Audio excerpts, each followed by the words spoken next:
नमस्कार दोस्तों, कहानी क्राइम चैनल पर आपका स्वागत है। दोस्तों, आज की हमारी जो क्राइम की कहानी है वो है लखनऊ उत्तर प्रदेश से। तो चलिए दोस्तों, शुरू करते हैं क्राइम की इस सच्ची कहानी को।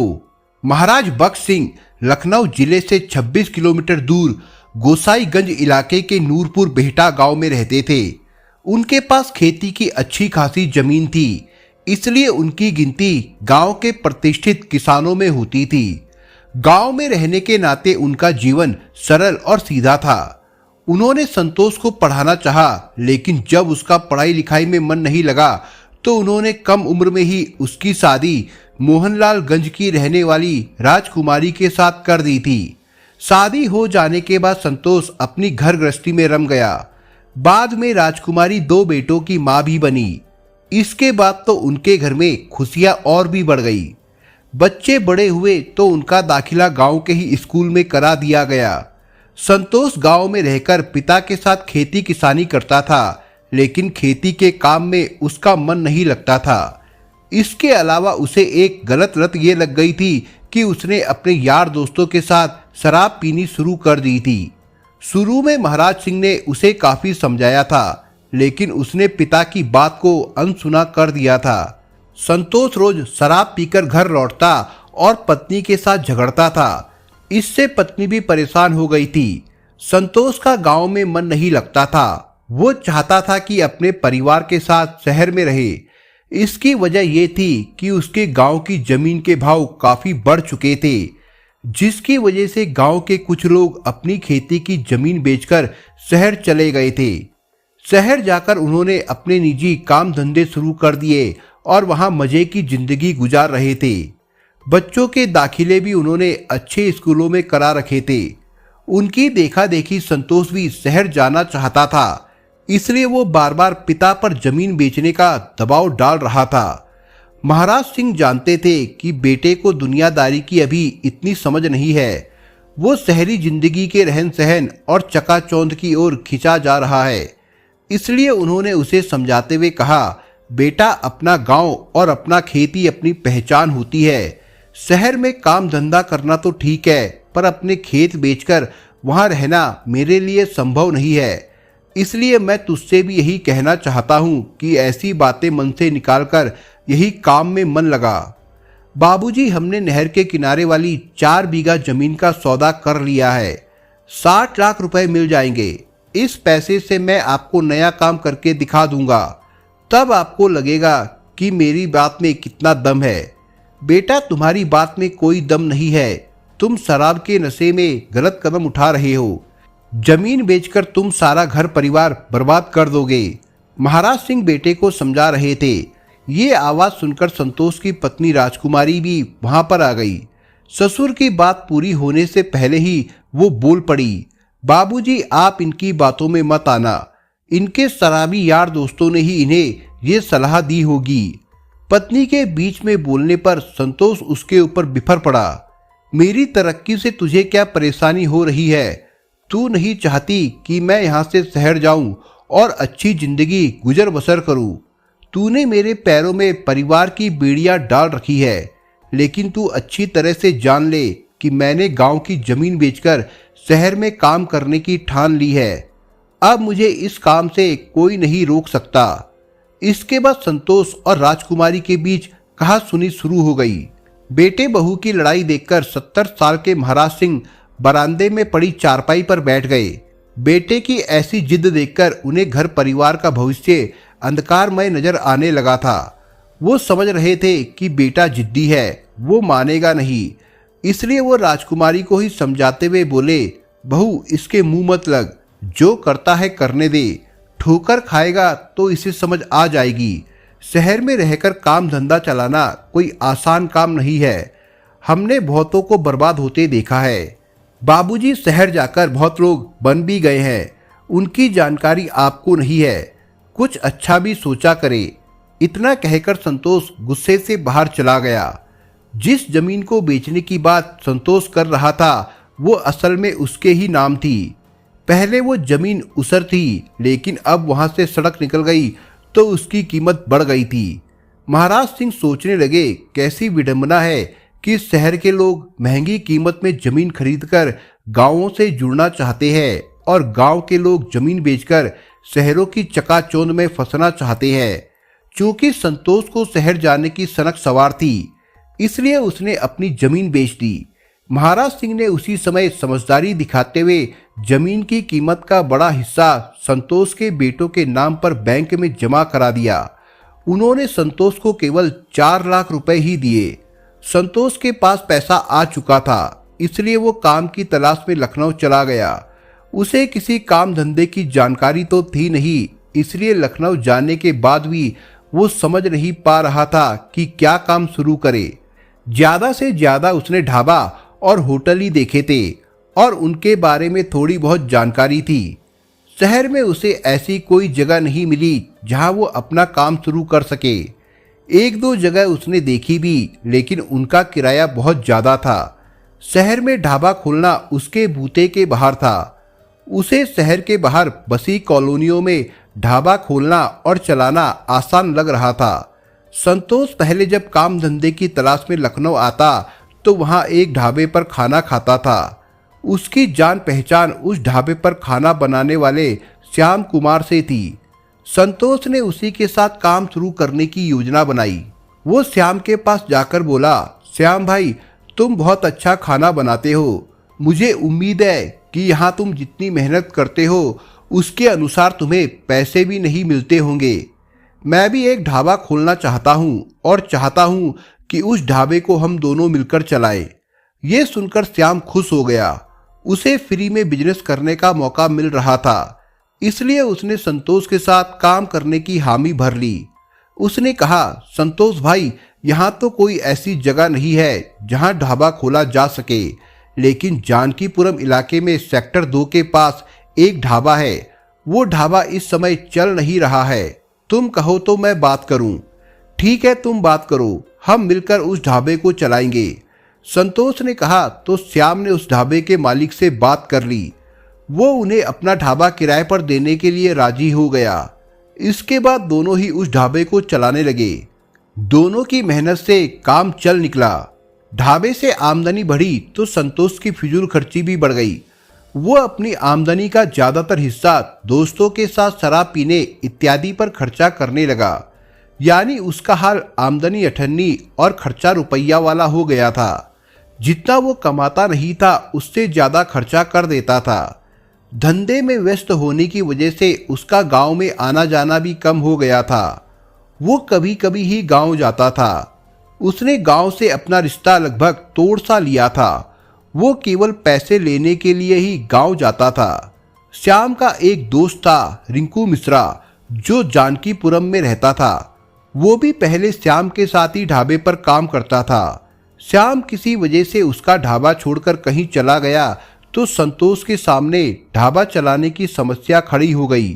क्योंकि वो खाना बनाना नहीं जानता था, इसलिए उसने रिंकू मिश्रा को बुला लिया। रिंकू ढाबा चलाने में संतोष का सहयोगी बन गया। दोनों को ही शराब पीने की आदत थी। ऐसे में उनकी जोड़ी जम गई। पत्नी से दूर रहने की वजह से संतोष का मन औरतों के लिए बेचैन रहता था। उसके मन में जवानी की उमंगे हिलोरे मारने लगी थी।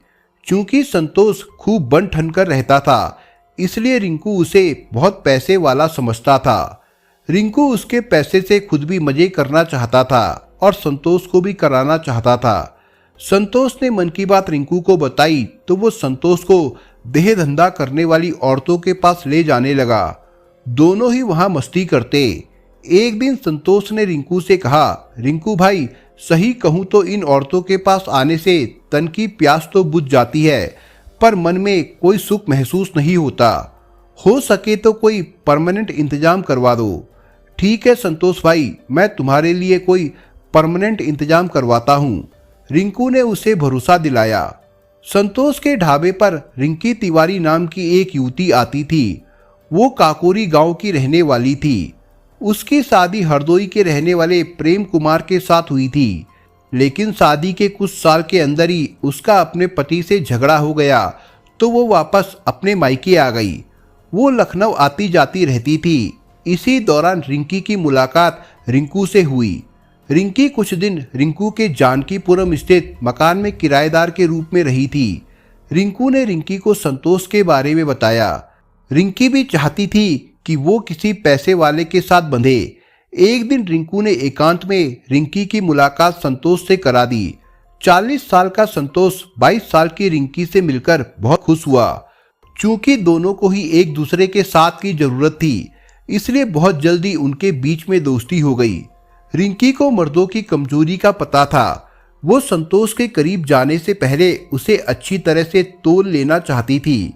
कई बार संतोष ने उसके करीब जाने की कोशिश की तो रिंकू ने अपने मन की बात बताते हुए कहा, संतोष, मैं तुम्हें प्यार करती हूँ, मैं भी तुमको पाना चाहती हूँ, पर मेरी इच्छा है कि पहले हम शादी कर ले, जिससे मुझे तुम्हारे सामने शर्मिंदा ना होना पड़े। रिंकी की बात संतोष को समझ आ गई। वो इसके लिए तैयार भी हो गया। उसने सोचा कि राजकुमारी गांव में बच्चों की देखभाल करती रहेगी और रिंकी उसके साथ लखनऊ में रहेगी। वो रिंकी से बोला, हम लोग कोई अच्छा सा समय देखकर शादी कर लेंगे। रिंकी भी यही चाहती थी। दोनों ने एक मंदिर में जाकर शादी कर ली। फिर रिंकी उसके साथ ही रहने लगी। रिंकी से शादी करने की बात ज्यादा दिनों तक छिपी नहीं रह सकी। कुछ दिनों में इसकी जानकारी उसके घर वालों को भी हो गई। गांव में रह रही संतोष की पत्नी राजकुमारी को जब पता चला कि पति ने शहर में दूसरी शादी कर ली है तो उसे बहुत दुख हुआ, मगर अब उसके सामने आंसू बहाने के अलावा कोई दूसरा रास्ता नहीं बचा था, क्योंकि परिजनों के कहने के बाद भी वो रिंकी को छोड़ने को तैयार नहीं था। इस तरह से एक तरफ तो शहर में रहकर संतोष मौज मस्ती करता रहा और दूसरी तरफ गांव में बैठी उसकी पत्नी अपनी किस्मत पर आंसू बहाती रही थी।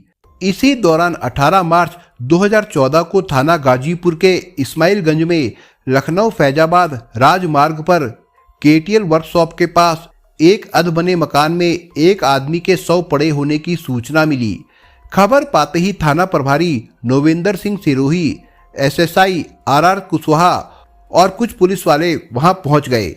शव एक 40 से 45 साल के आदमी का था। उसके शरीर पर कोई घाव वगैरह नहीं था। थाना प्रभारी ने वहां मौजूद लोगों से शव की पहचान करानी चाहिए, लेकिन कोई भी उसे पहचान नहीं सका। तब पुलिस ने पंचनामा तैयार करके शव को पोस्टमार्टम के लिए भिजवा दिया और अज्ञात लोगों के खिलाफ हत्या का मामला दर्ज कर लिया। 2 दिन बाद शव की पोस्टमार्टम रिपोर्ट आई तो उसमें मृतक के मरने की वजह श्वास नली दबने से होना बताया गया, यानी उसकी हत्या गला दबाकर की गई थी। उसके पेट में अल्कोहल भी पाया गया। थाना प्रभारी ने हत्या के इस मामले की जांच करनी शुरू कर दी, लेकिन उनके सामने सबसे बड़ी समस्या शव की पहचान की थी। अभी तक उन्हें ये पता नहीं लग सका था कि वो शव किसका था। थाना प्रभारी ने शव मिलने की सूचना SP trans Gomti Habibul Hasan, CO Ghazipur Vishal Pandey और लखनऊ के एसएसपी प्रवीण कुमार को भी दे दी थी। शव के पास से ऐसा कोई सुराग नहीं मिला था जिसके सहारे जांच आगे बढ़ सके। वो आदमी जो कपड़े पहना था, थाना प्रभारी ने उनकी गंभीरता से जांच की तो उन्हें उसकी कमीज पर टेलर का नाम दिखा।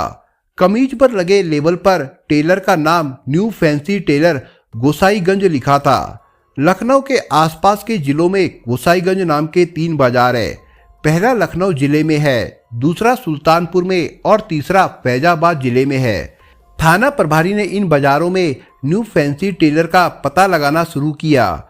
लखनऊ जिले के गोसाईगंज बाजार में पुलिस न्यू फैंसी टेलर नाम के दर्जी की दुकान पर पहुंची।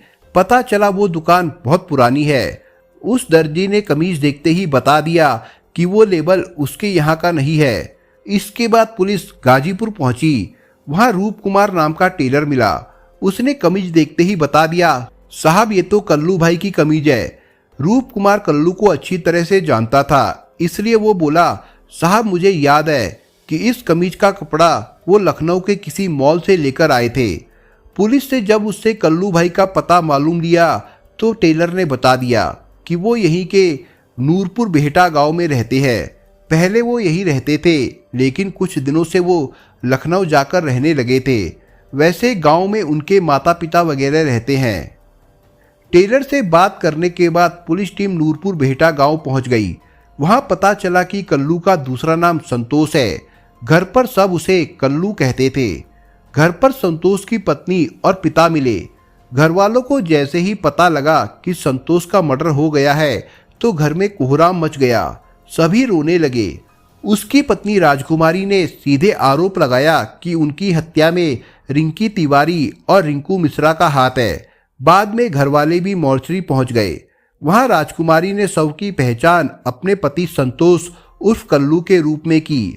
चूंकि राजकुमारी ने पति की हत्या का आरोप रिंकू मिश्रा और रिंकी पर लगाया था, इसलिए शव की पहचान होने के बाद पुलिस ने उन्हें तलाशना शुरू कर दिया।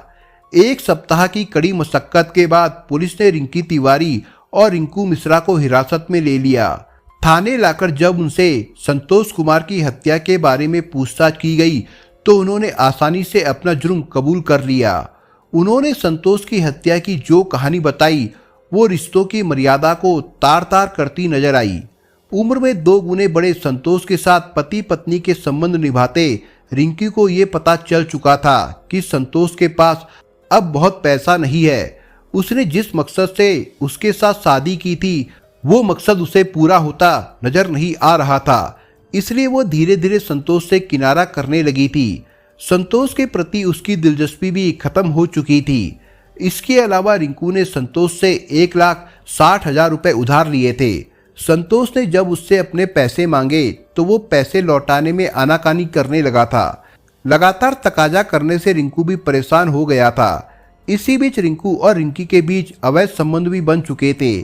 इस बात की भनक संतोष को लग चुकी थी, इसलिए संतोष ने रिंकू से कह दिया था कि उसके पैसे लौटाने के बाद वो ढाबा छोड़कर चला जाए। वहीं दूसरी तरफ रिंकी और रिंकू अपनी अलग योजना बना चुके थे। रिंकी ने रिंकू से कहा, संतोष अब तुमसे अपने पैसे मांग रहा है, इससे बचने का एक ही रास्ता है कि उसे रास्ते से हटा दिया जाए। पर तुमने तो उसके साथ शादी की है। रिंकू बोला, मुझे क्या पता था कि वो कंगाल हो चुका है। मैंने तो सुना था कि वो 50-60 लाख रुपए का आदमी है। रिंकू तुम्हें पता नहीं, अब वो हमारे ऊपर शक भी करने लगा है। उसने मेरी नाक में दम कर रखा है। मैं उससे अब बहुत परेशान हो गई हूँ। कोई बात नहीं, हम उसे रास्ते से ही हटा देते हैं। इतना कहकर रिंकू ने उसे अपनी बाहों में भर लिया। योजना के मुताबिक 17 मार्च 2014 की रात को रिंकू और संतोष ने साथ बैठकर शराब पी। जब संतोष काफी नशे में हो गया तो रिंकू और रिंकी उसे लखनऊ फैजाबाद रोड पर एक अध बने मकान में ले गए और रिंकू ने धक्का देकर संतोष को गिरा दिया। ज्यादा नशे में होने की वजह से वो विरोध भी नहीं कर सका। उसके गिरते ही रिंकू उसके ऊपर चढ़कर बैठ गया। उसी दौरान रिंकू ने मोजे से संतोष का गला घोट दिया। उसकी हत्या करने के बाद दोनों वहां से भाग निकले। दोनों को पता था कि पुलिस शव की पहचान नहीं कर पाएगी, ऐसे में वो लोग बच जाएंगे। लेकिन कमीज पर लगे लेबल के सहारे पुलिस हत्या के इस मामले को सुलझाने में सफल हो गई। दोनों अभियुक्तों से पूछताछ के बाद पुलिस ने उन्हें कोर्ट में पेश किया, जहां से उन्हें जेल भेज दिया गया था। शहरी चकाचौंध में फंसकर संतोष ने अपना घर परिवार और खेती छोड़कर शहर में रहना शुरू किया। यही चकाचौंध और बीवी से की गई बेवफाई उसकी जान की दुश्मन बनी।